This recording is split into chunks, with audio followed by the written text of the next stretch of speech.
Hello, this is Glenn, and welcome back to Dugout to Cardboard. Thanks for tuning in again. Today, I want to give you a few quick updates on some things before I dive into the topic for this episode. The first thing I want to tell you about is my progress on the card wall that I've been creating. I'm probably about 50% done, so I'm excited to let you know in a upcoming episode I'll be sharing the finished product there. So it's starting to look pretty good. I'm excited and like the way it's coming together. So be on the lookout in the future for the completed project there. The second thing I've got today is we just had a local card show. We don't have a whole lot of local card shows here in the area that I'm in, Northeast Tennessee. Knoxville area has quite a few. Almost every weekend you can find something probably in Knoxville, but it's about an hour and a half, 2 hour drive for me there. So here locally that I can get to very easily. Don't have too many local card shows. So we had one last weekend, and I've got some great pickups and a specific story to share with that weekend, and we'll reinforce how great the singles boxes can be at card shows if you're willing and have the patience to go through them. So excited to share that story with you in a future episode as well. The next thing is a lot of the content creators on YouTube do a lot of mail days episodes. So I'm going to start mixing in a little bit of opening of my mail here on my episodes in the future. So be on the lookout for that. Excited to share the excitement I get when I get cards in the mail and open them up, and I'll start recording that and sharing that in parts of my episodes going forward. And the very last thing before I get into the topic for the day is just had a pickup last week I want to share. It was a birthday present, so excited to share that. It was the first card of a Hall of Famer that I obtained. So going to flip the camera around and share that card with you. All right, as I mentioned, this is the first card I have of this Hall of Famer. It's a 1957 Topps Warren Spahn. Warren was a left-handed pitcher.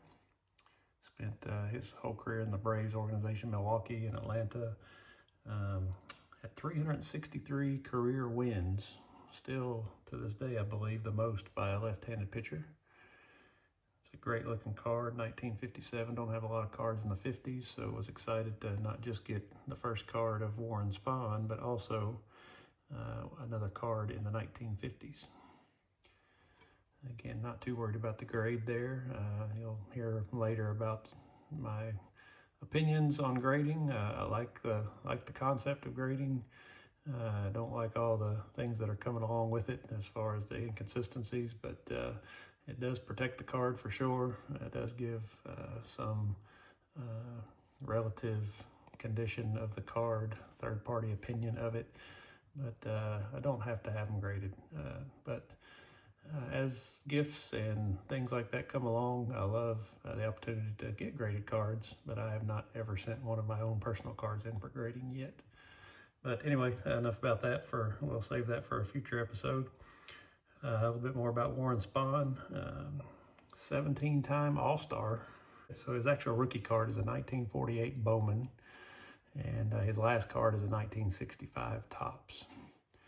So I'll show you a little bit more about Warren later today in my main topic of the discussion. And the big story about Warren, and I got really excited about him. I knew who Warren Spahn was, but as I was reading the autobiographies or the biographies recently this year, Willie Mays, his book 24, talked a lot about a game that he played in July 2nd, 1963.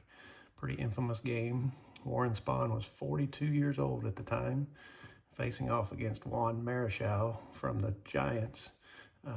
And Juan was 25 at the time. So, young up-and-comer with Juan Marichal, future Hall of Famer, versus Warren Spahn, 42-year-old lefty that had been around a long time. And they played a massive pitcher's duel. Obviously, with me being a pitcher, I was excited about learning about that game. And I'll read a paragraph here that I found that kind of summarized the game. Again, San Francisco Giants. Warren Spahn was facing them. Score was 0-0 after more than 4 hours, and 16 innings the game went. Willie Mays actually hit a solo home run off of Warren Spahn with 1 out in the bottom of the 16th inning to win the game 1-0. Both Spahn and Marichal pitched complete games, if you can believe it. Obviously, back then it was a little bit different with the pitchers and how many pitches they threw and how many days of rest they got. But both these pitchers pitched the entire 16 innings. And the funny story that Willie Mays talks about and is documented here is the Giants manager, Alvin Dark, visited the mound to talk to Juan Marichal in the 9th, 10th, 11th, 13th, and 14th innings to try to talk Marichal out of coming out of the game, talk him into coming out of the game. And during the 14th inning visit, Marichal told Dark, "Do you see that man pitching on the other side? Do you know that man is 42 years old? I'm only 25. If that man is on the mound, nobody's going to take me out of here." Marichal ended up throwing 227 pitches in the complete game win, and Spahn threw 201 pitches in the loss. So just an amazing game. Could you imagine seeing two pitchers pitching 16 innings each and going head-to-head with each other? So great story about Warren Spahn that Willie Mays emphasized in his book and got me really intrigued with trying to collect Warren Spahn. So this is my first card of Warren Spahn. Excited to have it. Wanted to share that. And then now I'll flip it around and we'll start moving into the real topic for the day.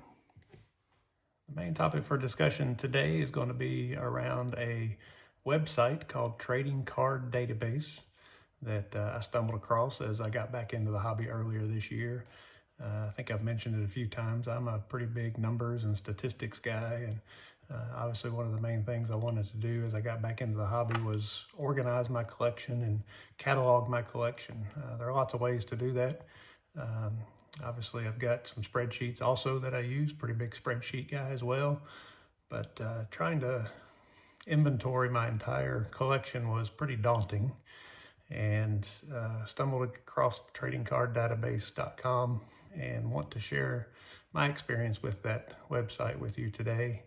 And don't see a lot of people talking about it, a lot of content creators. I've heard it mentioned a few times. Obviously, that's where I heard about it, so I was curious and started investigating myself, but don't see a lot of videos demonstrating it or the power of it. So wanted to take a few minutes today to give a glimpse into that website and show you what I'm getting out of it.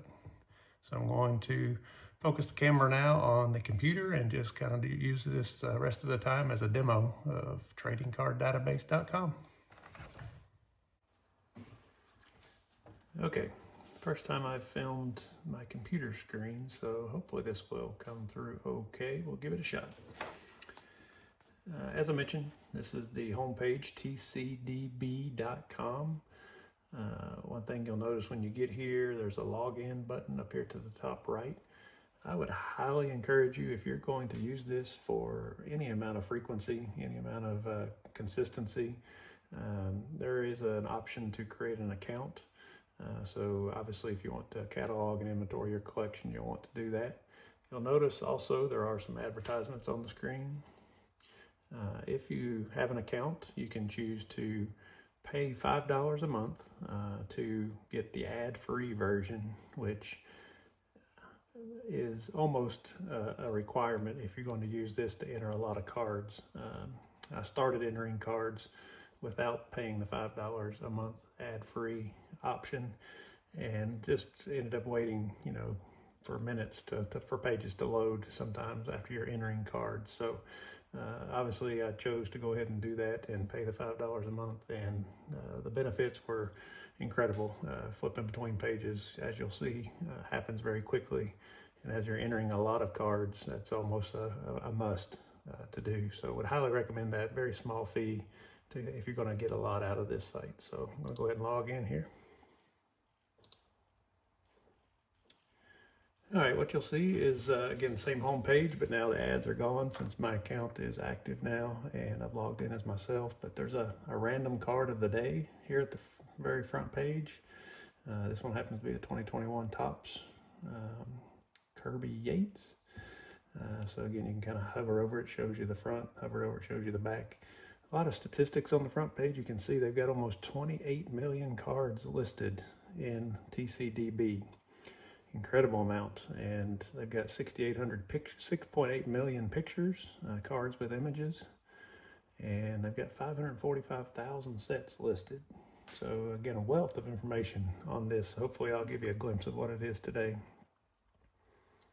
They've got a poll of the day. I don't normally do that, but let's go ahead and do it today. What is an extra item you would most like to find in a pack of trading cards? Pretend inserts and parallels don't exist at this point. So the old chewing gum.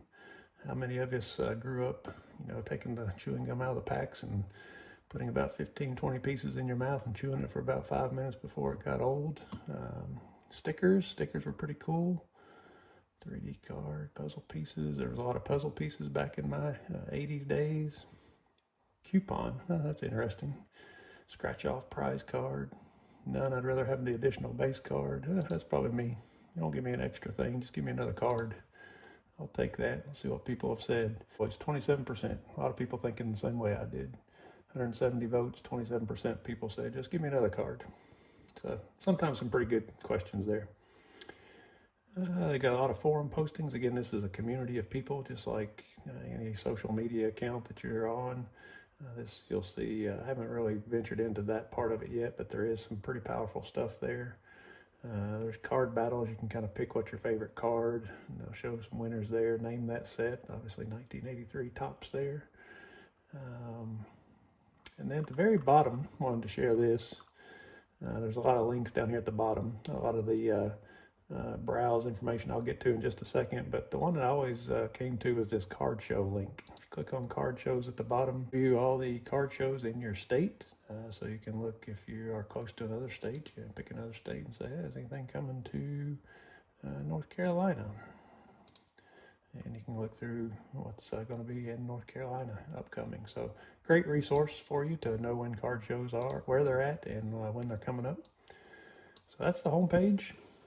And just wanted to continue to walk you around the functionality. Again, this tool is not perfect by any means. I'm sure there's lots of improvements that could be made, but it's really fitting the need that I had to inventory my collection, and I'll show you some great things here. After we've logged in, one of the first things you can do is just search by name if you want to look up cards for a certain individual. So let's use old Warren Spahn again. I already looked at him once today, but it'll pop up here, overview of Warren Spahn. The neat thing about this is you can look at all of his cards. Click on more here. This is every card that's ever been made for Warren Spahn. 3,130 cards of Warren Spahn. Shows when he was born, when he died, but in sequential order, 1946 through 49 Sports Exchange. It'll list what's determined or what's deemed to be his rookie card. So here's his 1948 Bowman rookie card. And then you can see it continues on, 48 to 49 Leaf. There's reprints, there's oddball sets. What I like to do, if I'm looking at an entire list of cards for a person, you can filter just for the major sets. So this gets rid of some of the oddball releases, team releases, things like that, food releases. So if you just look on major releases, this is where it'll narrow it down to your Bowmans, your Leafs. Again, back in the day, Burke Ross was a major set. But then the Topps, and then obviously as you get into the 80s, Topps, Donruss, Fleer, Upper Deck, things like that.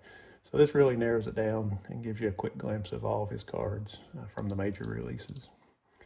You can look at the cards in a gallery view, 9 cards a page, so it kind of makes it a little bit easier to see them in order. You just hover over it to see what card that is. 1949 Bowman, number 33. And the really neat thing is this collection summary. I've only got 2 of those 3,130 cards. So I'm 0.1% done if I wanted to try to collect every card that Warren Spahn ever had. What cards do I have? You say, I thought Warren Spahn's 57 Tops was your only card. Well, there it is. Click on Collection Summary. There's my 1957 Warren Spahn. I got an SGC4. I entered that pricing. I'll talk a little bit about pricing in just a second. Pricing is all dependent on people's entering information. So I went ahead and that was the price that I paid for that card. So I went ahead and put that in there as far as what the value of it was. The other card, there you go. So 1989 Donruss, he was the puzzle of that year. So if you want to see, it says I've got 2 of those. So there they are.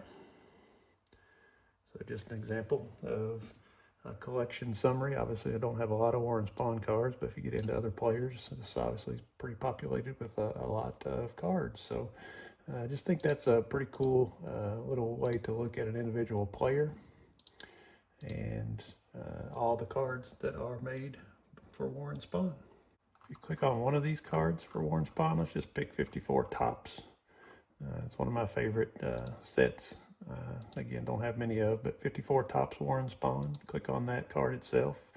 It'll branch off into another page that obviously shows you a bigger picture of the front of the card, the back of the card.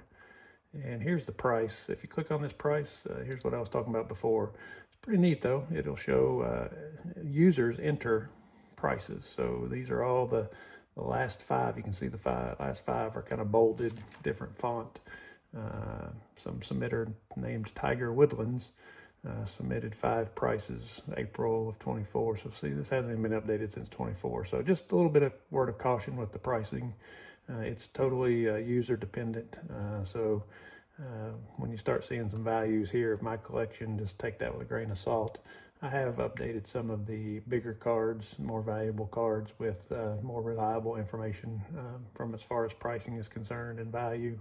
But again, it's got some pretty powerful functionality here. This would be one of the improvement opportunities. If they could link this up to, more automated recent sales and things like that, then this would be really powerful, but still pretty cool. It's actually got links to eBay. If you scroll all the way down, they are affiliated with eBay. Let's see if I go back, if I go back to the page here with the card, it has a link to all the eBay listings with this card. So pretty neat. Saves you from searching in eBay if you're willing to do it from this site as well. It's got other searches as well: Amazon, Beckett Marketplace, ComC. So again, pretty powerful linkages to other search engines, as well as the ability to go purchase the card if you're interested in it. Over here to the left, I like a little bit of information about the set. 1954 Tops, 250 cards in the set. And it gives the size of the set, which I found is very important. I think if anybody's gotten back into the hobby and have started ordering cards off eBay, one of the first things I do is make sure that they measure correctly. There's obviously been some trimming going on over the years, especially with some of the older cards. So it's very important to hopefully get cards that measure what they're supposed to measure. All right, let's go back to the home page and we'll dive into actually a set itself. So over here to the left, browse. Let's go baseball and sets. And I'm going to pick out one of my favorite sets, the year I was born, 1971. Seems to be pretty common. A lot of people like the set from the year they were born. So you can see when I click on 1971, here are all the sets that got released in 1971. Major releases, OPG and Tops. Minor league releases, food issues. Here's some of those oddball sets I talked about. Postcards, team issues. So just amazing amount of sets that are in here. Even unlicensed sets are listed. So tons of information. So click on 1971 Tops. And again, you get that information, 752 cards in that set. Kind of rotates through example cards up here to the top left. This menu right here is pretty critical. There's a checklist option. So you can click on checklist and it'll show you every card in the set in sequential order. Again, you can click on each one of these cards to get a bigger thumbnail picture of the front and back. The menu slides over here to the left after you do that, but you can look at them by teams. Here's all the teams. If I want to see all the Cincinnati Reds, 1971. There they are. I want to see what errors or variations there were. Here's Boots Day, 42 A and B. One had a stadium light behind his ear. The second variation, the stadium light behind his ear was airbrushed out. So again, just incredible amount of detail when it comes to what's available here. I only wanted to see what Hall of Fame cards are in the set. There's 63 cards in 1971 set with Hall of Famers pictured on them. And there they are in sequential order. Same thing for rookies. There's 89 cards in the 71 top set that are rookie cards. If it happens to have any inserts or related sets, obviously this is more applicable to the modern cards that have so many inserts. But even in the 80s, there were quite a few, but the 70s not so much. Looks like there was two. There was a set of coins and some scratch-offs that were included in 1971 and a couple of proof sets.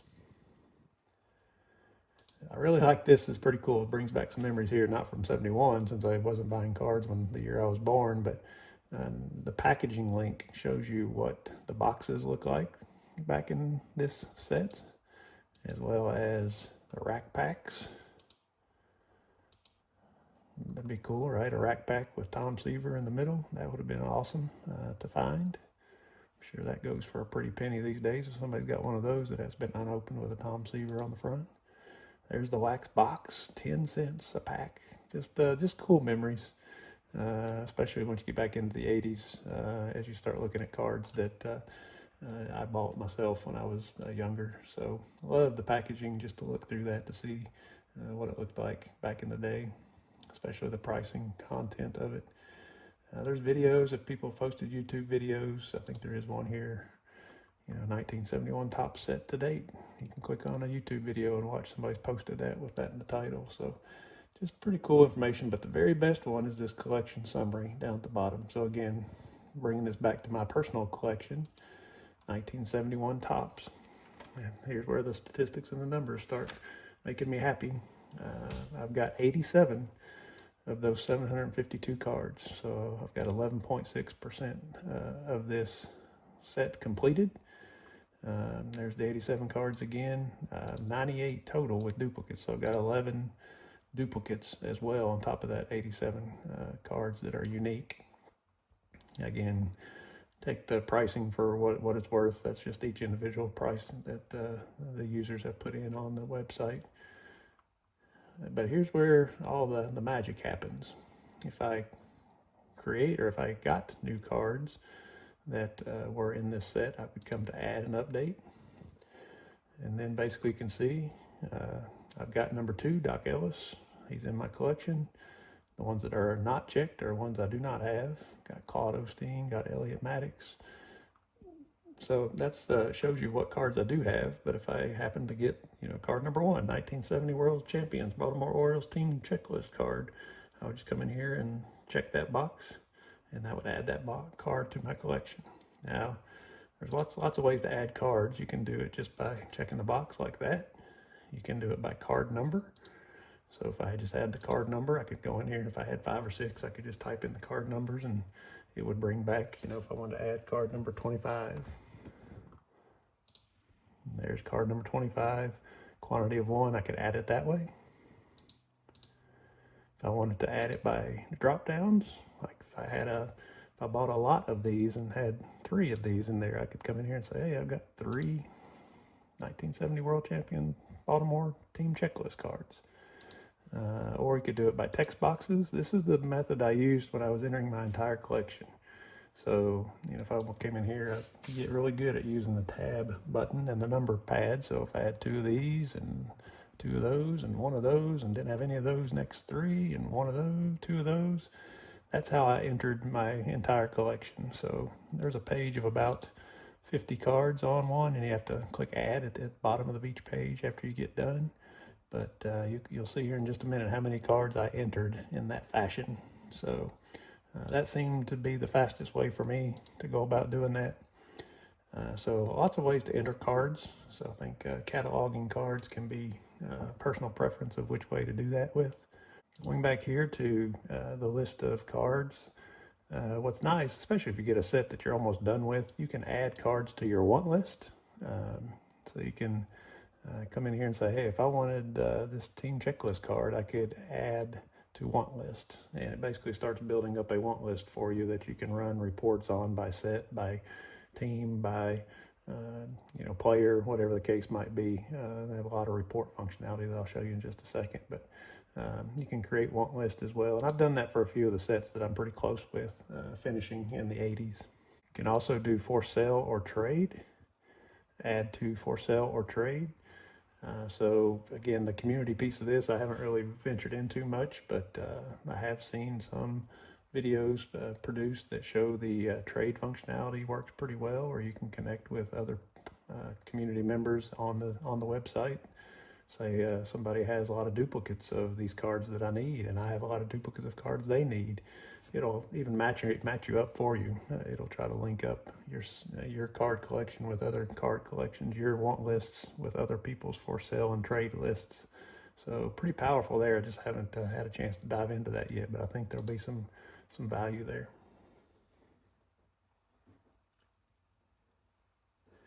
All right, so you've seen kind of the player view of this, the set view of this. What really pulls it together is my collection view. So if you come up here and click on your name and your collection, so all those cards that I've entered are summarized right here. Again, take the pricing for what it is. Definitely not correct. I think probably very much on the high side, but who knows? Maybe it's probably not double the correct amount, but I don't think it's quite there. But you can see I've entered 55,166 cards into this database. 52,454 of them are baseball, so obviously majority of my collection is baseball. I do have pretty good basketball collection that I'll start sharing along the way as well. And then minimal football, very minimal hockey, even more minimal multi-sport, and then there's some non-sport things I found in some boxes that I went ahead and entered just to show you the functionality of. So every card I've got in my collection is in this database. I've got one unopened box. I'm not a big unopened box person, but I do have one unopened box. It was actually a gift about 6 months ago or so, 7 months ago, from a friend of mine. Gave me a box of 1991 Topps. So I've got that as an unopened material box there. And then you can see the want list. There's a few sets that I've got want list created. So I've got 622 cards that I need to finish some sets in the 80s and 90s. So got that there. So the stats are really cool. Again, I'm a stats guy. So if you click on baseball and just the stats for baseball, you can look at all of my collection by price. So just, again, take that for a grain of salt, but based on these, and these are some that I have updated. Some of these higher value cards I've updated with, more reliable pricing. My most valuable baseball cards, the top two, come from the 1984 Fleer Update set, Kirby Puckett and Roger Clemens. Got those off of, pricing websites. And then this was my best, one of my favorite purchases. I'll share these cards a little bit more later, but I got a Clemente 1959 Topps in a graded version. So I've got that price listed in there. You can see entire collection based on value that's in the system, but again, directionally correct. So I thought that was pretty cool. Not only can you look at it by price, you can look at it by how many cards I have of players. Ricky Henderson won't surprise a lot of people that know me really well and was around me back in the 80s and 90s. Ricky Henderson, I have 202 cards of. So he's number one on my list. Dwight Gooden, another one that won't surprise anybody, 195 cards.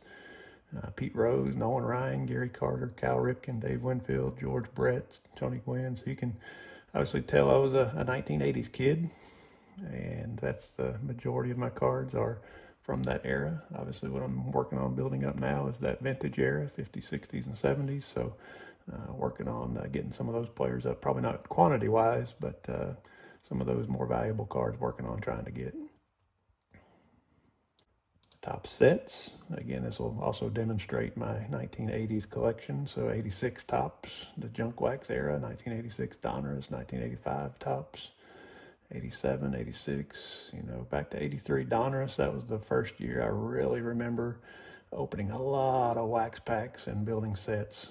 That was the one that stands out to me is probably bought well, didn't buy more of, obviously based on these numbers, but sure felt like it. That's the one I remember most vividly.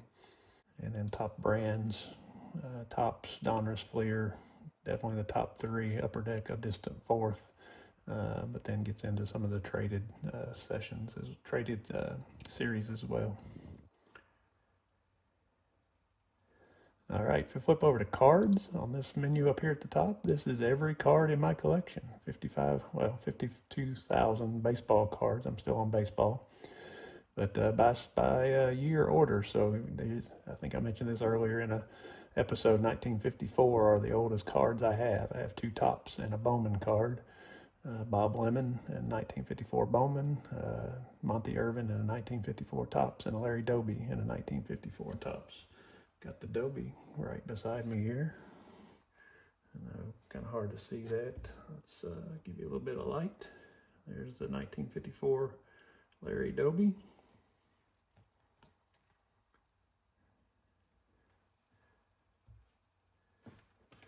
So you can look at every card, and this little menu here, you can kind of drill down into autographed cards. I don't have many autographed cards, but I'll show you that. I've got a handful. Got an Al Kaline that came in a lot. I bought off of eBay. It was a surprise. I didn't even realize it was an autographed card, but it was in a lot.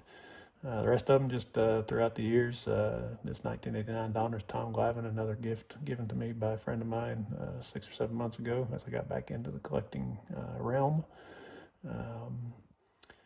Pokey Reese, you'll hear stories about him. Obviously, I've got a lot more autographed cards. Probably I've got entire team sets autographed from my minor league days. I just haven't listed them as being autographed, so I need to add those to the inventory.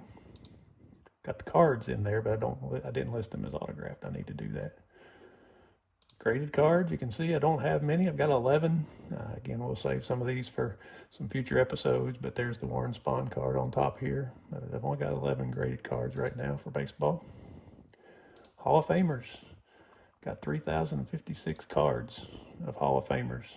Again, by year order here. Rookies.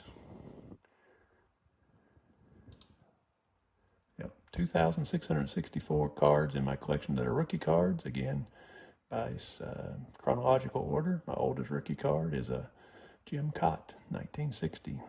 Hall of Fame rookie also. So if I click on rookies for Hall of Famers, he's still at the top of the list there.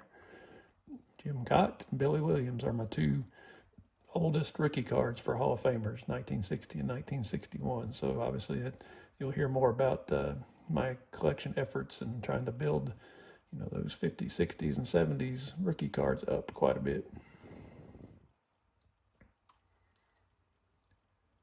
All right, that is the card section. Reports is pretty neat. Reports will show you what complete sets you have. So here are all the complete sets I have, and again, chronological order. I remember this one. This was a 1981, oldest one, but it was just a one-card set. It was a set of cleats. Baseball cleats that this card came with, spot built, George Brett card. So funny, it's a one card set, so I've got it, and I've got 100% of that set. I've got 82 Fleer, I've got 83 Donruss, 83 Fleer, 83 Topps traded, 84 Donruss, 84 Fleer update. I've shared those two, 84 Donruss, 84 Fleer update are probably two of my favorite sets and more valuable sets from the 80s. But again, it lists every set that you have completed. And then also, if you have incomplete sets, it'll show you what percent complete you are of each set and list them in how close you are to completing them order. So 1987 Donruss, I'm 97% complete, only lacking a handful of cards there. Same thing with the bonus MVPs of 1990. It's a smaller set. If you click on that, it'll show you I've got 25 of the 26 cards. And if you want to see what I don't have, click on that. Here's where you start seeing the variations: 1A and 1B, 2A and 2B, 3A and 3B.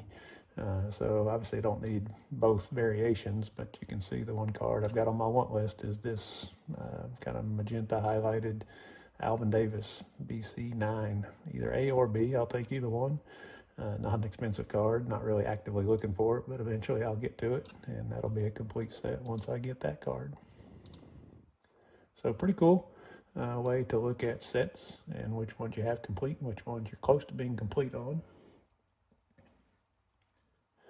Another thing I liked is the history side of the collection. So if I click on history for baseball, you can see in May and June, that was my big effort of adding cards to the database. And again, it took months, a couple months for sure.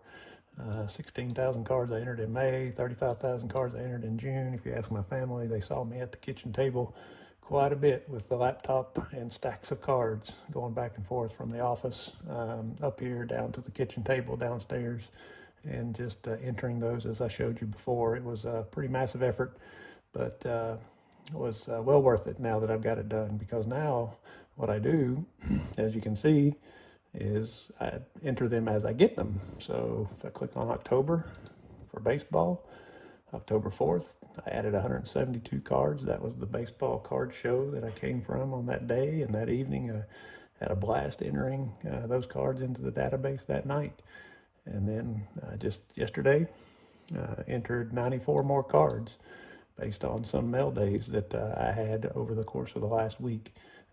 Some Facebook group purchases that I had, and a couple eBay purchases as well, I believe. So entered, again, it's not that big of a task once you get the majority of them done, and as you keep up with them as your mailings come in or your purchases come in, then it's a whole lot easier. But it's pretty rewarding to have everything in one place.